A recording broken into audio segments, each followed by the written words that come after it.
مرحب يا هلال، أهلا أهلا كيف الحال؟ قد غبت وإليك اشتقنا، وانتهى بعدك صار وصال معطي صبر. السلام عليكم ورحمة الله وبركاته. ازيكم حبايبي، عاملين ايه؟ اهلا بكم في مطبخ رندا مصطفى. النهارده عامله لكم اكله. هي مش اكله، هي حلويات بقى شرقيه. انا ما اشتغلتش قبل كده في الحلويات معاكم، ودي تعتبر ان شاء الله اول نوع من صنف من اصناف الحلويات. واحنا بما اننا في رمضان يبقى ان شاء الله نعمل اول حاجه بسبوسه. انا عندي هنا 3 كوبايات سميد بسبوسه، ناعم خشن زي ما انتوا عايزين. انا بجيبه من عند الحلواني. عندي كوبايه سكر خشن، عندي كوبايه الا ربع لبن، عندي بندق مجروش حوالي 50 جرام، عندي 3 معالق عسل، عندي معلقه واحده بيكنج باودر. هحط الحاجات الجافه على بعضها وهبتدي اوريكم. بسم الله الرحمن الرحيم. انا خلطت السميد بتاع البسبوسه بالبيكنج باودر. هبتدي بقى اوريكم السوائل احنا هنعمل فيها ايه. هاخد كوبايه اللبن بتاعتي.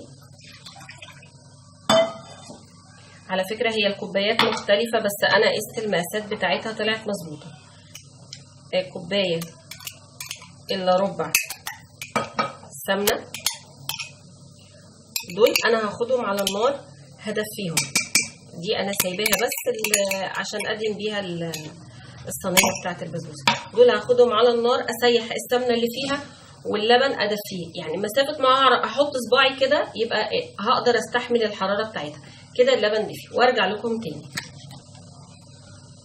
خلاص يا جماعه، انا دوبت اللبن مع السمنه. انا جايبه سمنه بلدي، معلش الحاجات دي بتبقى عايزه محتاجه دسم وطعم تاني.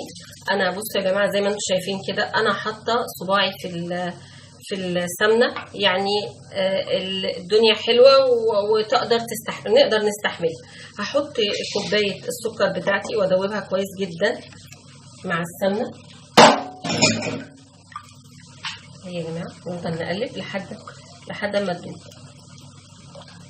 هي هتساعدني على الذوبان لان في دفى بسيط في السكر في السمنه وفي اللبن. نفضل نقلب. هي كده بسبوستي خلاص خلصت يا جماعه. البسبوسه كده خلصت، مفيش اسهل من كده. اهي كده.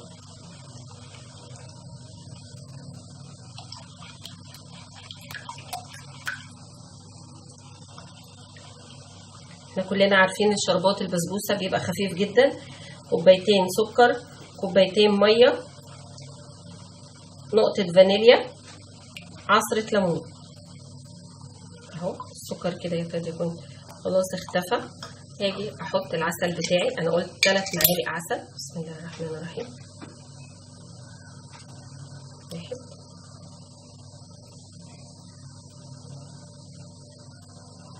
2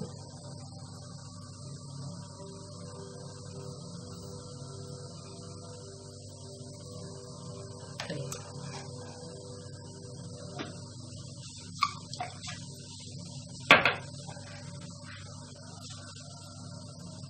هدوب برضو العسل مع السكر مع اللبن مع كله. يبقى انا جبت هنا 3 كوبايات سميد بسبوسه، حطيت عليهم معلقه بيكنج باودر وكوبايه سكر، كوبايه الا ربع لبن، كوبايه الا ربع سمنه. دوبت اللبن والسمنه مع بعض على النار بحيث ان انا بصوا انا ماسكه الحله عادي خالص، واحط ايدي في السمنه واللبن يبقوا ايدي دافيه زي دمعه العين كده زي ما بنقول. وبعدين لما بيبتدوا يدفوا احط عليهم السكر ادوبهم كويس جدا، وبعدين انزل ب3 معالق العسل. البسبوسه يا جماعه مش بتتعمل كتير. البسبوسه من النوع اللي بيتبس، يعني اسمها بسبوسه جايه من البس. انا هنا مش هقلب كتير، انا بس عايزه الخليط بتاعي ده كله يتمزج بيها كده. بسم الله الرحمن الرحيم. زي ما انتم شايفين كده اهو. تقليب، انا عايزاها مرمله اهي يا جماعه.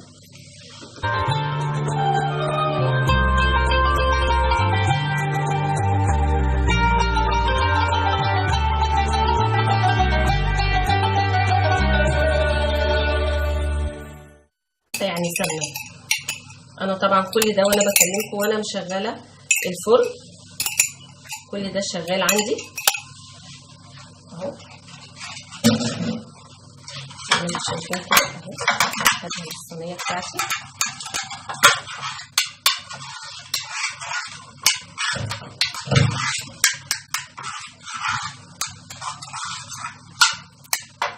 وابتدي احط محتويات الصينيه بتاعتي. البسبوسه بسم الله الرحمن الرحيم. شايفين عامله ازاي يا جماعه اهي. طبعا انتم مش شايفين عشان انا قافله عليكم الدنيا اهي. البسبوسه اهي، خرج منها الهواء.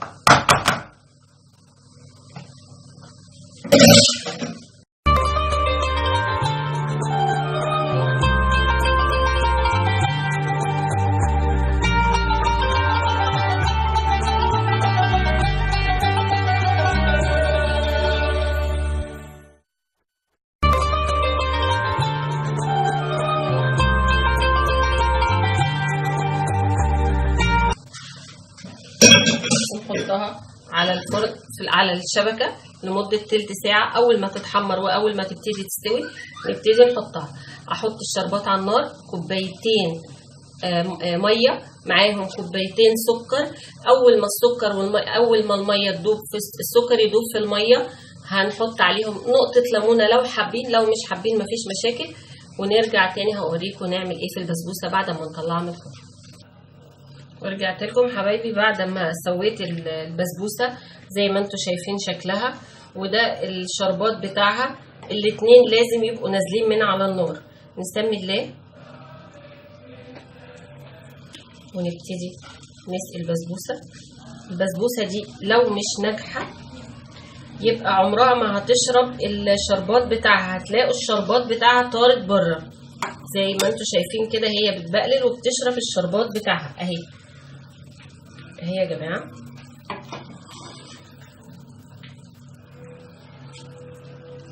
اهو ده كل الشربات بتاع البسبوسه اللي عندنا. واحنا عارفين ان شربات البسبوسه كوبايتين سكر كوبايتين ميه. انا مش بحط له ليمون، انتوا لو حابين حطوا له. وبعد ما يغلي والميه بتاعته تشرب وبعد ما يغلي وبعد ما يغلي والسكر يدوب في الميه يبقى هو كده تمام. ودي البسبوسه بتاعتي يا جماعه شربت واستكفت الشربات بتاعي كله. وانا طبعا هوريها لكم بعد ما اقطعها، بس انا مش هقدر اقطعها دلوقتي خالص. هرجع تاني واقطعها لكم.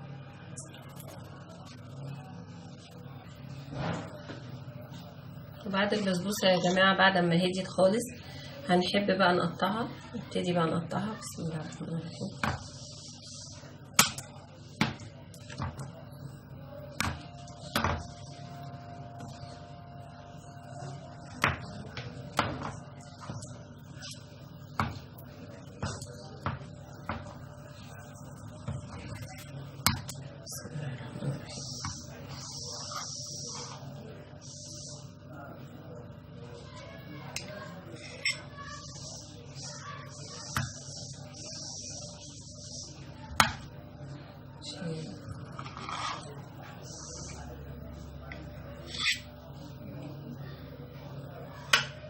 هي يا جماعه البسبوسه